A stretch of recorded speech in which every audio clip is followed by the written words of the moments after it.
Hello and welcome to Let's Talk Spoop. I'm your host, Don, and today we're doing things a little bit different. So I want to start with an apology. I know it has been a hot minute since the last time I was on Let's Talk. There's been a lot of things going on in my life. For those of you who don't know, my daughter is autistic, and we came back from vacation. And within a couple of days of coming back from vacation, she was injured at her ABA center, which resulted in us having to pull her out of ABA, which is essentially daycare for autistic kids.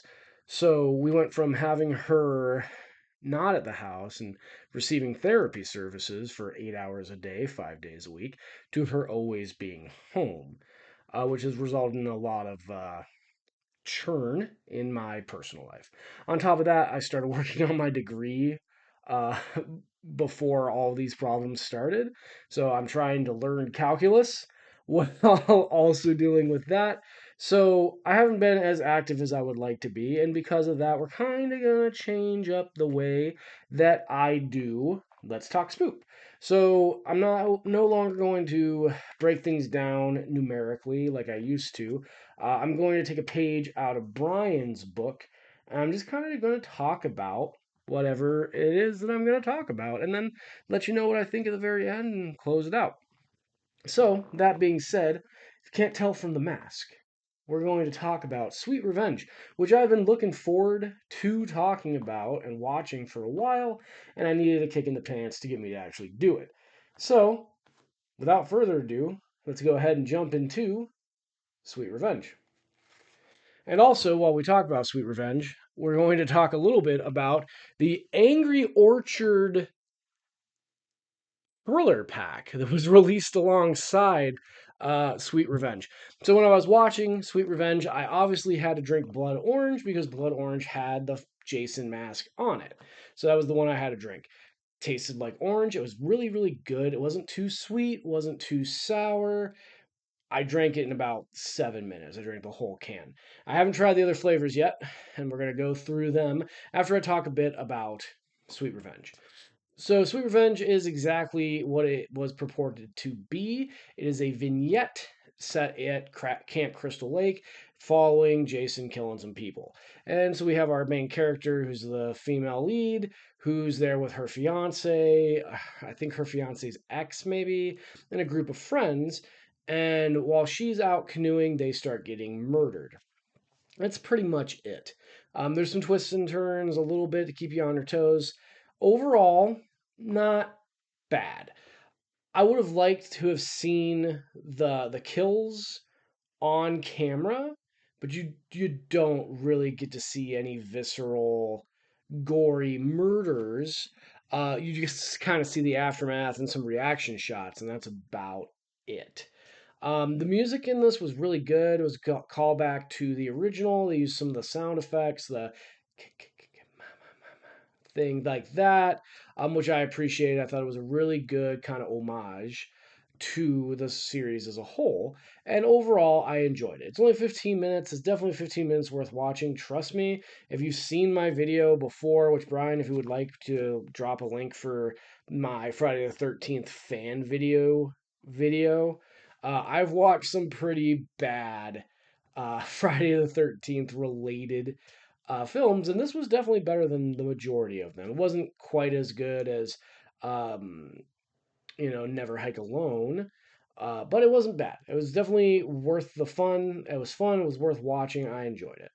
Uh, the product placement was a little awkward, but it wasn't too bad. It was, funded by Angry Orchard, so you gotta get some of that product placement. I also like that the mask I thought looked pretty good. It looked very very much a callback to the classic mask, so I liked that. Yeah, that's pretty much it. So let me know what you thought if you've seen Sweet Revenge in the comments down below. There's some things in the video that made me kind of laugh and chuckle to myself, like when the girl was out canoeing, she was only canoeing to the one side of the canoe, and she wasn't swapping sides, but somehow she was still going straight, which isn't how you canoe. in case you didn't know. Okay, so that being said, let's talk about some alcohol. So this one is Sinful Apple, which I assume is going to be a cinnamon flavored apple. It is 24 grams of carbs, 180 calories, and yeah, 5% alcohol by volume. So I don't even think that if I chugged all of these that I would get drunk. I've got pretty good tolerance lately.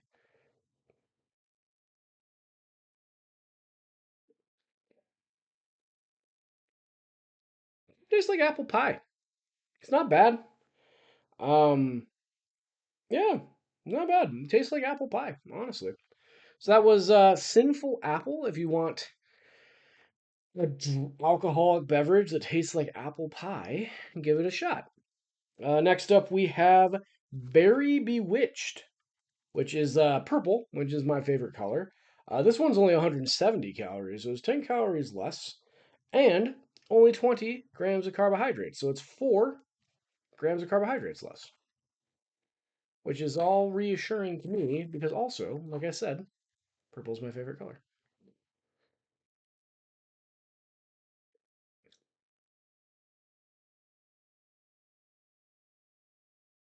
I don't like it. I'm going to drink it, but I don't like it.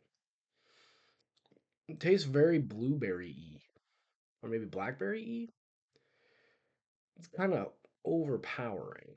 The the berry is a little strong, but I mean it is berry flavored, but kind of strong, strongly flavored. And finally, we have headless pumpkin.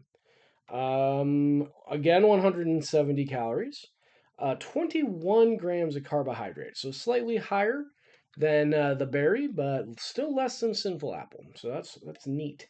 And these are all 5% alcohol by volume. So this is basic white girl, I think.